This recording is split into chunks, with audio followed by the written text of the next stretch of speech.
Guys আপোনালোকে ক'ত ক'ত দুৰ্গা পূজা চালে কমেণ্ট কৰি প্ৰথমতে জনাবচোন। আজি হ'ল অষ্টমী তিথি আৰু অষ্টমী তিথি বুলি আমি মা আৰু মই আহিলোঁ প্ৰথমতে নৈবেদ্য দিয়াৰ কাৰণে ঢেকীয়াবাৰীত।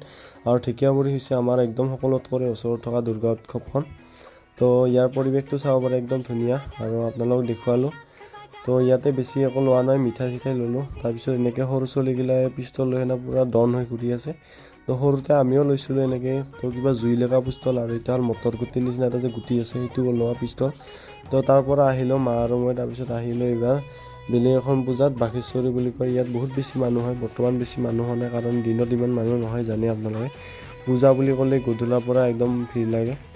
তো আহিলোঁ এইবাৰ গধূলা আৰু ৰংজুলিত ধুনীয়া বনাইছে, ৰূপালী জয়ন্তী যিহেতু এইবাৰ। তো ৰংঘৰ বনাইছে, লগতে এইভাগে এতিয়া ৰাৱণটো অহাকালি পূৰা দিব। তো আমি ধুনীয়াকৈ চালোঁ, চাই মেলি ধুনীয়াকৈ কিবা কিবি খাই ধুনীয়াকৈ ওলালোঁ ঘৰলৈ যাওঁ বুলি। আৰু ইয়াত মানুহ হোৱাৰ পৰা আৰম্ভ কৰিছে আৰু কিবা